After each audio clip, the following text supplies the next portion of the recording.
Jó kívánok, hogy vagy, jó? So, start of a, hmm, start of another day. Boy, coffee's good in the morning. Hungary. I wish I were, well, no, I don't wish I wish that I hope that I find myself back there one day, but, I'm finally making it. That is that's a phrase that, I was saying to myself yesterday. And you know, life is so damn interesting. Life can be so damn interesting. It's a struggle. It's a Life is a joy. Life is a struggle. Life is interesting. And hmm, I found myself thinking back yesterday. I did my taxes yesterday. I did my taxes, and as I was driving home from doing my taxes, I found myself thinking back over the course of my life. And I found myself thinking back to my 20s. In my 20s, I joined the military right out of high school. I joined the military at the age of, how old was I? I joined the military when I was 18. I wanted to see the world. I was tired of living in Cleveland. I wanted to see the world, and the opportunity, the military provided just that ticket. It was a one-way ticket out of Cleveland, and I joined the military, and I spent three years of my life living in Monterey and Carmel, California. And those of you that have been to Monterey and Carmel, hmm, without question, it's one of the most beautiful places on earth. And I ended up in Monterey and Carmel because when I went to take I think it's the skill test or aptitude test or whatever they call it to enroll in the military, I scored high enough on the test that I had the liberty, it was the last liberty I'd have for 3 years, but I had the liberty of not only choosing what MOS I wanted, military occupational skill. Not only did I have the liberty of choosing the occupational skill that I wanted, which I chose a medic. I was a medic, or as they call me in the military, a pecker checker. I was a pecker checker in the military, but and they used to call me Doc. Believe it or not, I used to walk around. I used to walk around all day long, and people would say, "What's up, Doc?" "What's up, Doc?" And hmm, for 3 years, I was called Doc. But anyway, so I was in the military for 3 years, and it was a one-way ticket out of Cleveland to go and see the world. And I didn't want to go to college. At 18, I had had enough of school. I had had enough of sitting in a classroom. So I joined the military, and I got out of the military when I was 21.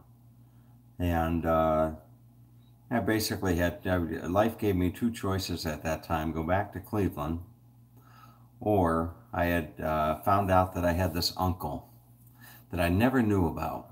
I found out that I had this uncle. I'm 18 years old, and I had an uncle living just north of San Francisco. And I thought to myself, when I found that out, I thought, how is that possible? How is that? I just didn't understand. At 18, you don't understand the ways of the world. And at 18 years old, I found myself discovering an uncle. My father's brother was living not even 3 hours drive from me. So at 18, at 21, I had two choices. One was to go back to Cleveland, having finished my time in the military, and the other was to go north to the Redwoods. And north I chose. Hmm. But anyway, my twenties were spent footloose and fancy free. In many ways, it was I had a lot of fun, but in alternative or additionally, I should say, I had a lot of struggle, so much struggle. And I sound like Donald Trump there, don't I? So much. But anyway, uh, I I had a lot of struggle. I had a lot of fun, but life was hard. I was always living hand to mouth, always throughout my 20s. I was always living hand to mouth. I was always making just enough to get by. And over 7, 8 years, 9 years of my 20s living in Northern California, I must have lived in, I must have had 15 to 20 different living arrangements. I would rent a room here or rent a room there. I would, find a place to stay here or there. I was always scratching and clawing to get by in my 20s and held every job imaginable. For a while there, I was a handyman. I had an old beat up Dodge van, and I would pick up the Sunday newspaper and I would call people that own rental properties, and I'd ask them if they needed anything fixed. I would just every not every Sunday because I would just do it when I needed work, and I would just pick up the Sunday real estate section in the newspaper. And Monday morning, I would sit down at the phone and I would just call rental property owner after rental property owner after rental property owner and introduce myself and ask them if they needed anything done. And boy, I got some good jobs from putting roofs on places. I was in my 20s. I was putting roofs on places. I was installing sprinkler systems. I was, whatever. But it was always just enough just to get by. I was working as a nurse's aide, taking care of people with Alzheimer's and Parkinson's, and I was working selling shoes at Tom McCann. I was working at a video store. I worked at a grocery store. I worked at a salvage yard. I worked at a landscape supply place. Just getting by. It was all just getting by. And finally, when I was about 27, 28 years old, I landed a job doing telemarketing. I was doing telemarketing, and I was calling people and selling them insurance for their home appliances, their air conditioner, their refrigerator, what have you. And that was a good time. I was making, oh, I don't know, I only working 5 hours a night. I'd go in at 3 o'clock in the afternoon and work till about 8 o'clock, and I would slam out 3 or 4 sales and make $200 or $300, and go home and rest easy, as they say. But then it all changed. I got a job working for Wells Fargo Bank. I got a job working for Wells Fargo Bank, and that job, I was a banking center manager. I would show up at this supermarket every day, 5 days a week, and I'd open up this little counter. I'd unlock this little counter, and it would slide out. This little counter would slide out from the wall, and it was right next to an ATM machine. And I would stand behind this little counter. I would stand behind this little counter with a laptop, the bank's laptop, and I would wait for people to come up to the ATM machine. And as they'd come up to the ATM machine, I'd try to sell them. If they didn't bank with Wells Fargo, I'd try to sell them a bank account with Wells Fargo. If they did bank with Wells Fargo, I'd try to sell them on a credit card or an equity line or whatever. But anyway, the point of the story is, at that time in my life, I thought, wow, I'm making it. I'm really making it. I was 29 years old. and Wells Fargo was paying me it was a modest modest average salary at the time, and it was more than enough to get by. At that point in time, I was making more than enough to get by. I had a real job. I had a salary. I had 25 days of vacation a year. And, I used that opportunity. I used that opportunity, right or wrong. Well, not right or wrong. It was actually wrong. But I used that opportunity of standing at that counter all day to teach myself web design. I taught myself web design as I was standing at that counter waiting for people to come up and sell them checking accounts or whatever. I taught myself web design. It just as a side note, I'll go into a place every now and then. I'll see somebody doing a job, and they're just standing there. They're just standing there. They're on their phone, just kind of surfing their phone, looking at whatever. And I think to myself, boy, you're wasting your time.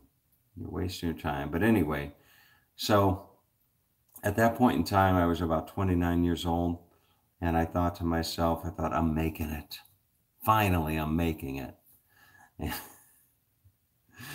And little did I know, little did I know. So I went to see the tax man yesterday, as I said.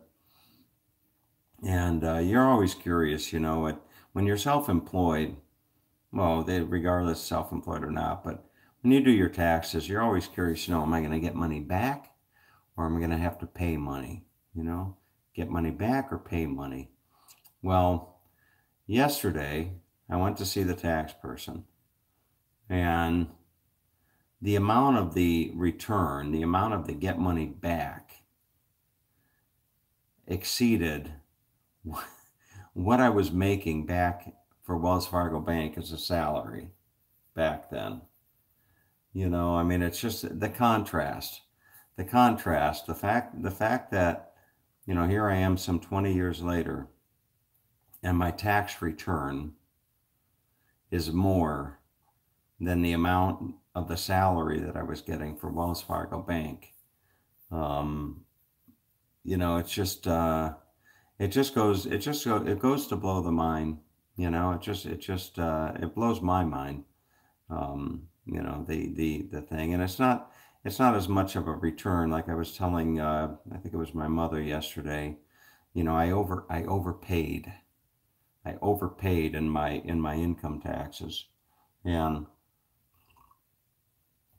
you talk about life's lessons. When I was back in California during that time of my 20s, and I had my dad's brother. I spent the better part of 10 years with him, and we had an on again, off again relationship during those years. But one thing I'll never forget is how he was always dodging and evading and being chased by the tax man. The IRS was always chasing him, and I knew this in part because his Filipino wife, rest her soul, his Filipino wife was always telling me, that the IRS was always after him for taxes. And being a real estate agent, he was pretty much self-employed like I'm self-employed. And I watched how that, he dug himself into a hole. He dug himself into a hole with the IRS. And for all the time that I knew him, he was at the bottom of the hole looking up. And the tax man was standing over the hole with a shovel looking down. And I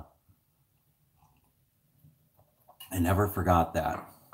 And I vowed to myself that I never want to find myself in a position where I'm standing, at the bottom of a hole looking up at the tax man looking down at me with a big old shovel. And so when when I did my taxes yesterday, there's the fact that I got a a return as big as it was, is because when it comes to taxes, I don't like to mess around. And there's no you do these taxes, and there's always these little gray areas. Life's full of gray areas, and I say gray areas in that that doing taxes is so complicated. There's so many I don't know if you want to call it gray areas or what have you, but case in point would be the camper that I bought. The camper I bought last year, and I traveled all around the United States with a lovely lady named Yanae. I thought I was going to be able to write that thing off. I thought I'd be able to do a $30,000 write-off on on that. And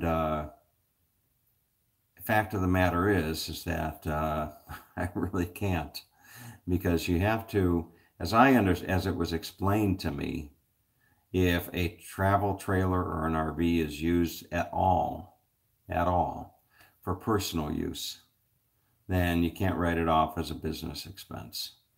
And I was telling the tax preparer yesterday, I say, well, I'm a YouTube vlogger, I'm a YouTube star, I'm a legend, as Rob would say down in Australia.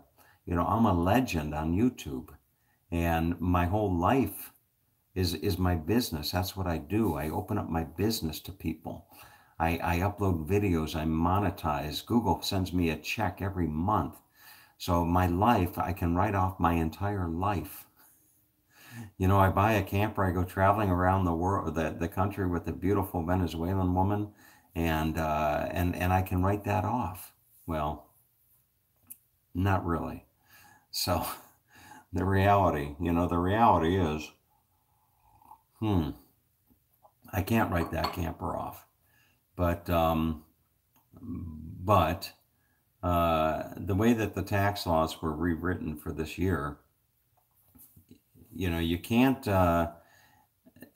Uncle Sam now gives a person like me a 20% tax deduction off of my I think my net business income. So they'll give you for those of you overseas, and this is how I think it works. When you walk into the IRS when you go to do your taxes, off the board, just right off the top, you get what's called a standard deduction. They allow you to deduct $12,000 just for being you. They give you I think a $12,000 standard deduction right off the top before you even open the door. And then being a self-employed individual, they give you 20% off, a 20% deduction off the top of your net income. So for example, if you made $100,000, you would take 12 off, which is your standard deduction, which would take you down to what, 88. And then you would take 20% of 88, which would be 48 times 2, 9,600. So round off to 10,000. So you're paying taxes on 78,000, roughly thereabouts, give or take a few $100s. But anyway, I've always appreciated how I can rattle off these numbers in my head. But anyway, so I get that deduction and what have you. But long story short, as I'm driving home yesterday, and I found myself thinking about that, that I'm getting more money back from than the government than that I was making at one time in my life when I was thinking that I was finally making it. So, and you know what? Going from where I was to where I'm at right now, it's I worked hard to get to where I'm at. I worked. There's no doubt about it. I worked hard. It's like the stars, for me going into web design, the stars were aligned.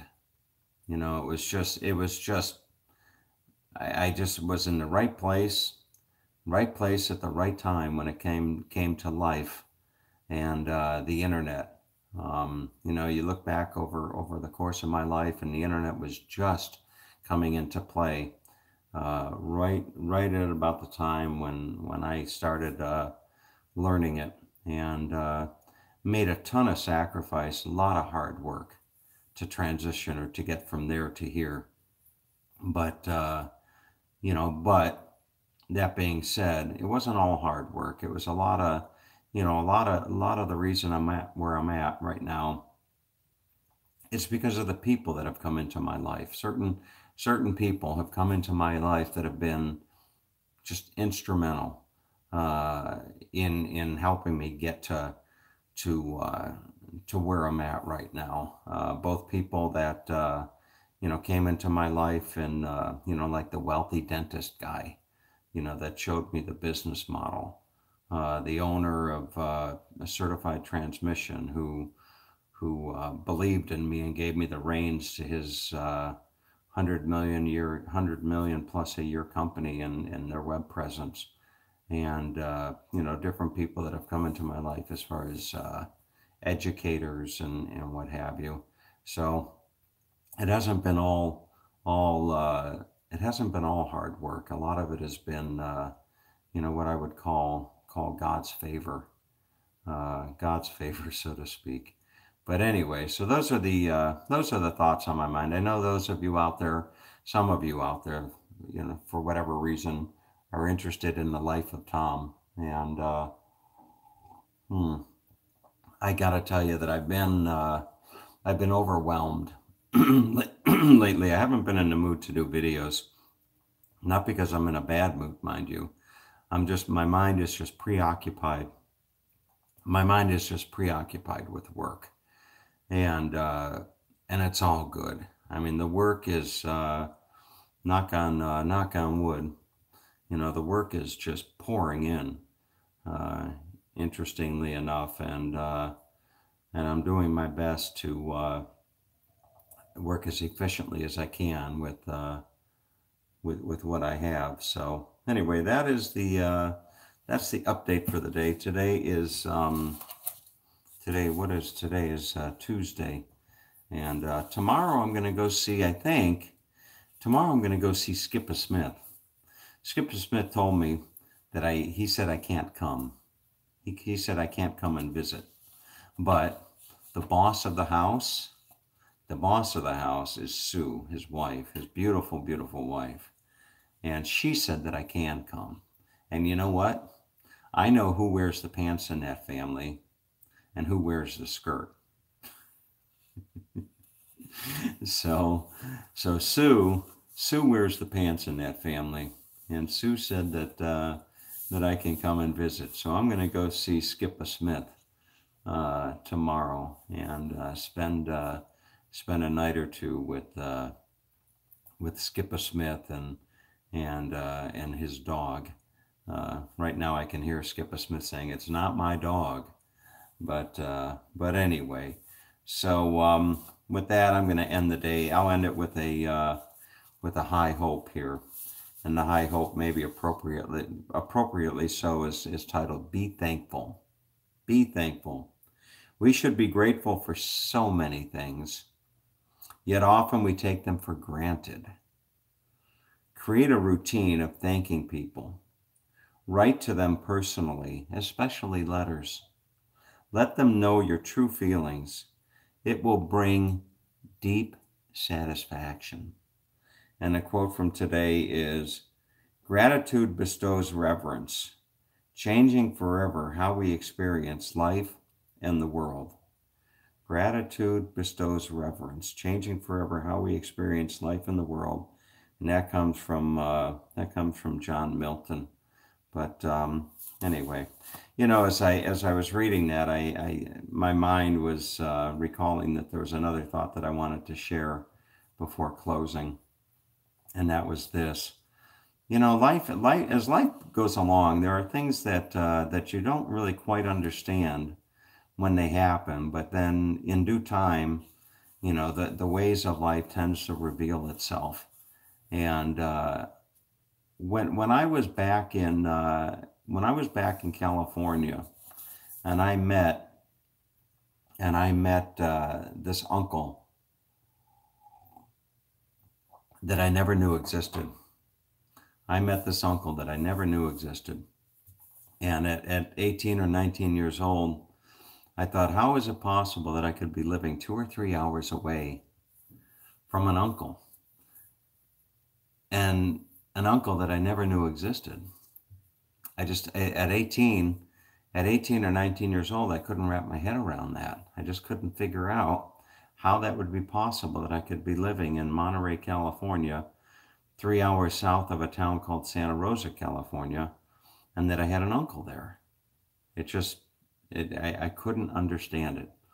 And then as I got to know my uncle, I got to learn that my uncle was so removed from his family back in Cleveland.